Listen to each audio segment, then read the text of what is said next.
All right, if you want to be a good student athlete, you'll learn from your own mistakes. If you want to be a great student athlete, you'll learn from the mistakes of others. And by not learning from the mistakes of others, you fall into the same traps they fell into. You'll waste the same amount of time, energy, resources, money, and so on and so forth. And today, I don't want you to do that. Today, I'm going to give you some of the things that I wish I would have known before being a student athlete at the college level. Some things I learned the hard way, some things I caught in time. But if you listen to this from start to finish, you'll be able to add this to your repertoire and you'll be able to avoid all the potholes that a lot of us went through.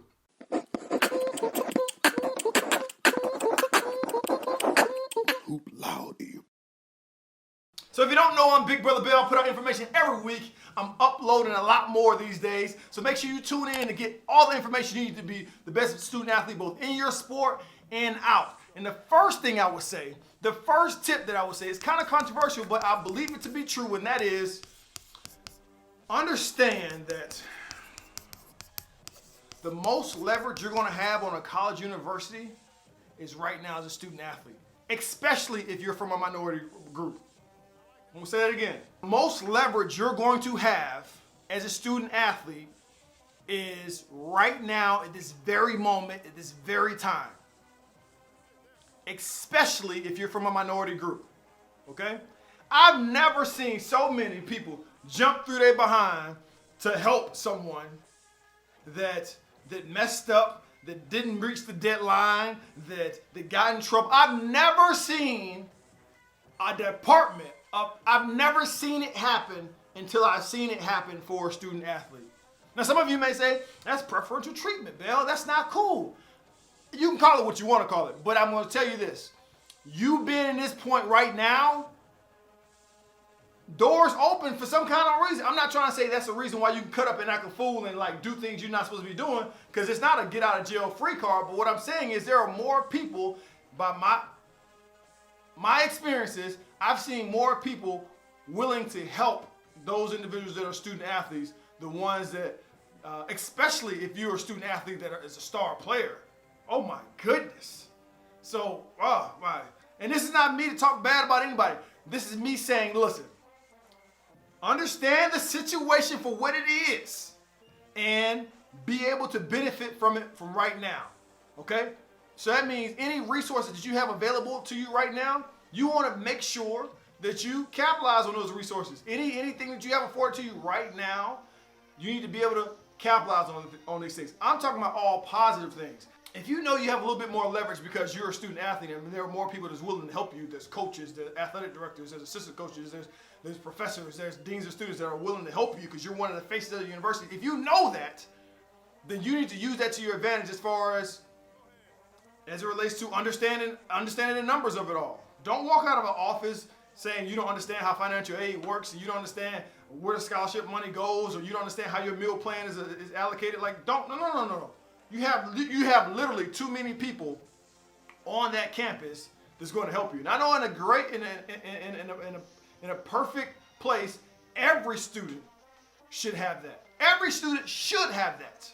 They should. By the things that I've seen, my career working at the university level and also being a student athlete, I've seen sometimes, not all the times, I've seen people have a little bit more patience with student athletes or a little bit more patience with people that are a face of the university, okay? So you could be a face of the university and not be a student athlete. Don't get it twisted. You could be a part of the band. You could be a prominent leader within your fraternity or sorority. You could be, whatever.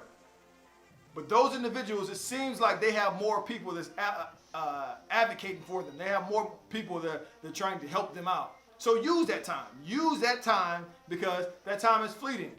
Two, a lot of times people talk about your eligibility. Once your eligibility lasts, you got 5 years to play for it, man. You got to get this in. You got to make sure this counts. I got to benefit from this. My eligibility. And what I say is, yeah, your eligibility exhausts. It has a timeline. But you know what else does that? Relationships. I know some of y'all have been fed this whole idea that these people are my teammates, they're my brothers, my sisters, my coaches, my father figure, or my mother figure. I don't talk to any of my teammates from high school or college on a regular basis. Not a one.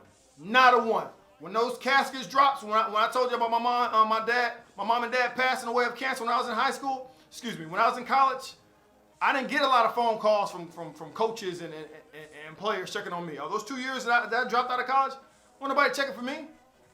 Wasn't nobody checking for me. So again, this is another situation. You need to hit the iron while the iron is hot. Don't just think that you're going to have these long-lasting relationships with people just because you're teammates. I would beg you to be more intentional about building those relationships if that's something you want to have in the future. You have to be intentional. And I would press you to do that as far as people that don't even care about basketball or don't even care about whatever sport you play. You need to be building those relationships beyond that, because this is a whole different topic, but what I found to be true is relationships are more important than resumes. We'll get on that to another video, but relationships are more important than resumes. I've seen many of people walk through situations that weren't qualified when you look at the resume, but they knew the right people, they cultivated the right relationships, and they were able to walk through. So, like I said, as far as eligibility, we all know that expires. We all know that you only have a certain amount of time to play your particular sport before you age out and you gotta go. What I'm telling you is the same thing as far as relationships. These like high and by relationships you have, I don't care if you're a Facebook friend, LinkedIn friend, TikTok, whatever y'all. I'm telling you, after college, give it 2 or 3 years, you'll forget their names. Unless you're intentional about cultivating those relationships while you have that time. Groom those relationships, be intentional about those relationships, care about that person. Because I know when I say that, cultivate these relationships, a lot of people may think, oh, you're being a freeloader. No. You want to give value as well. You want to be able to have a two-way street. You're helping and being helped. It's just a healthy relationship. But if you're not intentional about this, then it's going to expire just like your eligibility. Number 3, another thing that I didn't realize before I was a student athlete that was going to hit me, that hits us all, is life happens. Golly, life happens. You're in this controlled environment on a college campus. Everything's regulated. It's like a bubble compared to everything else that happens in the world, right? There's things you can get in trouble with on a college campus that if you did that same thing off a college campus, they'd be taking you to jail, okay? In many situations. And what I would say is life happens. Life happens. People get a divorce. People lose their houses. People get sick. People pass away. Things happen. And in those times, I wish I had the mindset of realizing that not everything demands your immediate attention enough that you need to drop everything in what you're doing. Because a lot of times, because you're emotional, because you're at a state of mind that you may not be thinking rationally, a lot of people just drop out of school for everything. Now, I dropped out of school for 2 years. Now looking back on it, I think it was still the best decision I made. But I've seen some people drop out for less. And I can't tell you what to drop out for and what not to drop out for, what demands your attention, what doesn't demand your attention. But what I'm saying is realizing that life is still happening while you're on a college campus. And you're gonna have to make these decisions can permanently alter your life in response to whatever life looks like. Right? Whatever life looks like. Say for instance, heaven forbid this happens to you anytime soon, your grandmother passed away. Okay? Grandmother passed away. Some people respond to that by just dropping out of college. Depends on the situation. Now, if your grandmother's the only person, your central family core group, and there are a bunch of siblings that person cared for, and you want to help out, then that's a decision you're going to have to make. But at the same time, you still have to make the decision of, am I going to be able to have a better life to provide for these individuals with a degree or not? That's the things that you have to think about when going through that process, because you make an emotional decision that can set you back. So I'm not saying you should do it, I'm not saying you shouldn't do it, but what I'm telling you is life happens when you're in college, and your ability to critically think during that time of pain, during that time of emotional turmoil is going to decide how quickly you can make the next step be the most productive one. My 4th one is realizing that there is value being in a small town. So when I went to college, my JUCO was College of Eastern Utah. It's in Price, Utah, off Highway 6. Price, Utah. Okay? When I went to my 4-year school, Ouachita Baptist University, that's Division II school. It's in Arkadelphia, Arkansas. Yes, it's as country as it sounds. Arkadelphia. We're about an hour 15 from Texarkana. I'm not making this up. But it's a very small town. I remember having cats that were from Las Vegas and Newark, New Jersey and Atlantic City and so on and so forth, big cities and compared to the little small places we're at. And they looked at being there at these small towns like a prison sentence. I would hear him say it. I remember hearing a guy say, man, nothing happens in this town. Can we get a traffic jam or somebody blow their horn or something? I'm getting lulled to sleep out here. Because they're so used of the constant traffic, the constant sometimes crime, the constant action, and when you go to these small towns, you're not gonna get a lot of that. You know, the population of Arkadelphia is like 10,000. I promise you, they're counting cows, dogs, chickens, and rats and everything else. They're not counting all people, I guarantee. I know everybody. I know you're not counting all people. What I'm saying to you is this. Going to a small town can help you or it can hurt you. It can hurt you if you're a person that has a bad reputation. You have a bad reputation, you always seem like you're under the influence of something, cussing folks out, being disrespectful, stealing, doing drugs. Like if that is your reputation, then your reputation will precede you before you even have the opportunity to walk through the door. People already have a story to tell about you before they even talk to you, before they even meet you, because it's such a small group of people that people talk. The same thing is for the inverse. In the sense of like, if you have a good reputation, work ethic, you look after other people, you advocate for people, you communicate well, you're a hard worker, those things help you, right? Those things help you. They echo a lot further and a lot louder than it would if you were at one of these big schools. These big schools, I mean, you're one of thousands of students.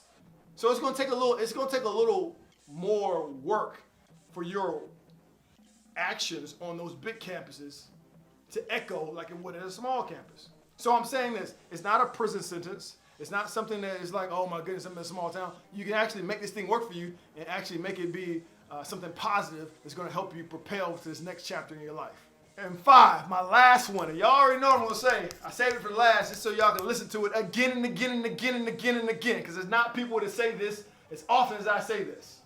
And that is, when I came out of high school, I wanted to play for Coach Tubby Smith at Kentucky, UK and Lexington. We actually played against them at Ouachita Baptist University. They had Jody Meeks, Patrick Patterson, Anyway, yeah, I wasn't good enough to play for Kentucky. I was not good enough to play for Kentucky. And my earth shattered coming out of high school. My coach told me that. You're not good enough. And now, since I played against Kentucky, I think it would have been tough for me to play with their practice squad. At 6'4", 6'5", with the right high heel shoes on, Patrick Patterson was beating stuff through the doggone glass like it was, listen, it was a block party and some when that joke was up in there. Jody Meeks, all of them, right? We just missed the whooping that John Wall was gonna put in us. He came in a year after we played against Kentucky. But what I'm saying is D1 wasn't for me, at least not at that level. That's top. I could have made like mid or low major Division I, but as far as that top shelf, that University of Kentucky, that doggone Kansas, that UCLA, that Michigan State, North Carolina, Duke, no, there's no way that would have happened for me. And that's fine. Don't look at it like it's a failure. That's fine. My thing that I want to press upon you is do what's best for you, the best fit for you. The best fit. Because if you ask me, Bill, would you rather sit on the bench at University of Kentucky or play and get a lot of minutes at or play and get a lot of minutes at Ouachita Baptist University? You already know where I'm going. I'm going to OBU, baby, and I'm going to have a great time, which I did, right? So pick the best fit for you. Everyone's not going to Division I, and that's fine. You know I didn't pay for my education at Ouachita Baptist, right? You understand? At the 2 years that I played there, I didn't have to pay anything, okay? Anything. So there's scholarships to be had and other opportunities. And sometimes you got to piece some scholarships together. Sometimes you got to get the transfer scholarship. Mix that with a little bit of academic scholarship. Mix that with a little bit of money that they have for basketball. Mix that with a little bit of this Pell. Like, sometimes you got to mix and match, and that's fine. But what I don't want you to do is feel like it's D1 or nothing. This is not me trying to shade people from going D1. If you're a D1 player and you get D1 letters, ball out. Knock yourself out. Have fun. But if you're not a D1 player and you're in your mind thinking you're a D1 player because you're so competitive and you want to show everybody, you want to prove everybody wrong, because Steph Curry only had one one offer, and it was at Davidson, and he was 160 pounds, dripping wet, and da-da-da. Do what you want. I'm just giving you the facts, all right? I'm just telling you. Be more concerned about what's the best fit for you and not what's D1. And you'll go a lot further. So I hope this helped. Put out information every week. Check me out. We back on this upload game. I'm trying to be consistent. I'm not trying to be consistent. I'm going to be consistent. I need you to be consistent and coming back in the comments. I need you to be consistent and making sure you're checking in with me. I need you to be consistent to hit the subscribe button, man. I've noticed that majority of the people that watch my videos are not subscribed. So check me out, all right? So as always, whether it's on the court or off, in the classroom or out, graduate at the top of your class. Hoop Loudy.